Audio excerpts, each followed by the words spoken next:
Slowly kisses passing by the river.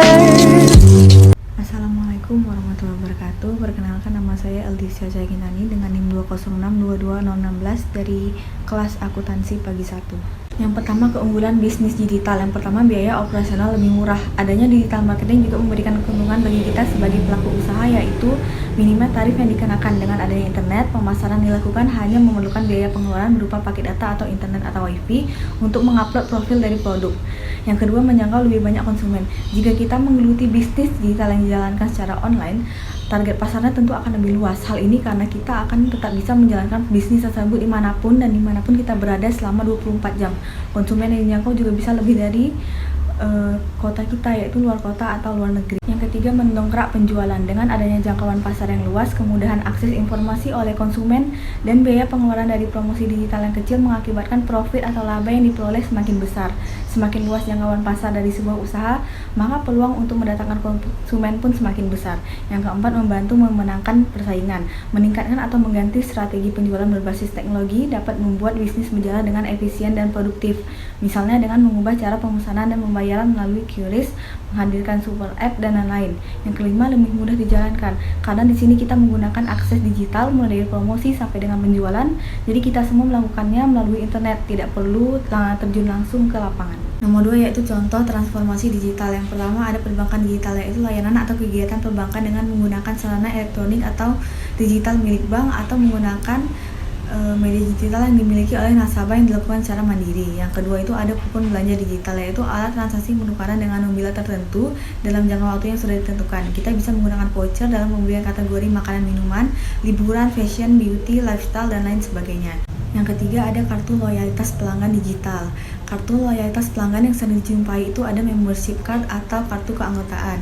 Kartu keanggotaan ini bukan hanya sekedar identitas yang menunjukkan bahwa kita seorang pelanggan.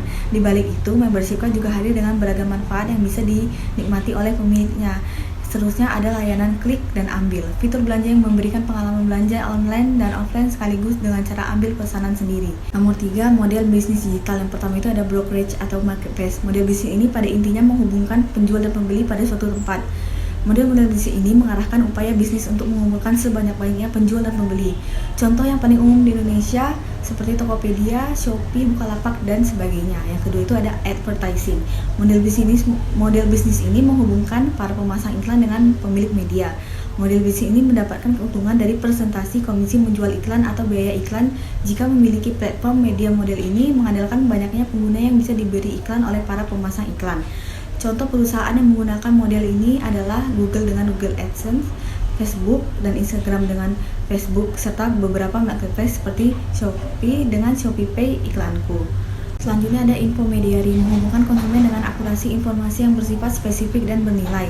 Model ini mengandalkan kualitas dari kreasi informasi yang disediakan. Semakin berkualitas atau bermanfaat, maka semakin mahal harga yang ditawarkan.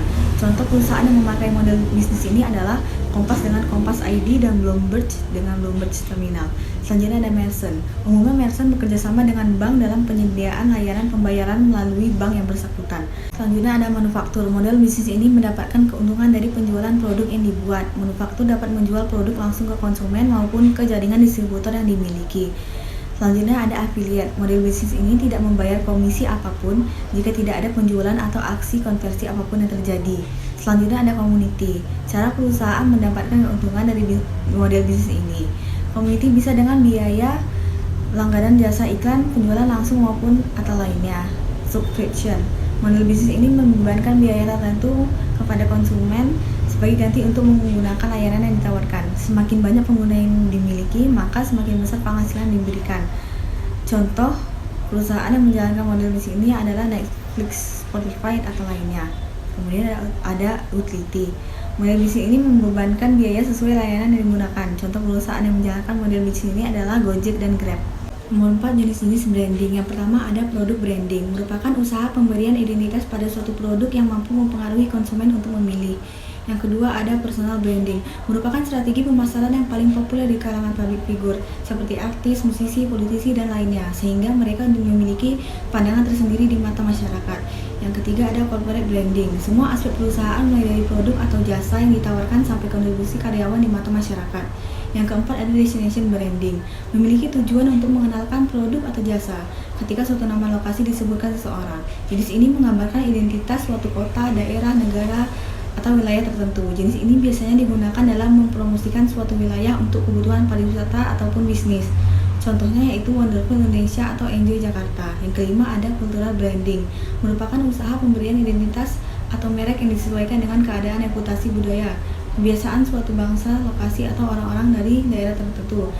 Salah satu contoh dari itu ya adalah budaya bersih-bersih dan disiplin Jepang.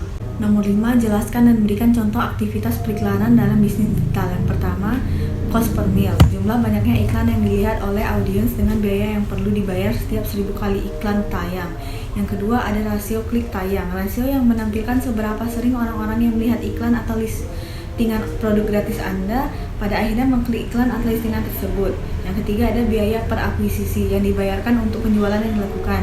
Jadi kita hanya perlu membayar untuk setiap bagian pengguna yang dikonversi, yang dalam hal ini sudah dianggap sebagai pelanggan perusahaan. Yang keempat ada biaya per klik, membayar setiap klik pada iklan. Yang kelima ada total menit, matriks yang digunakan untuk mengukur total waktu yang dihabiskan di halaman.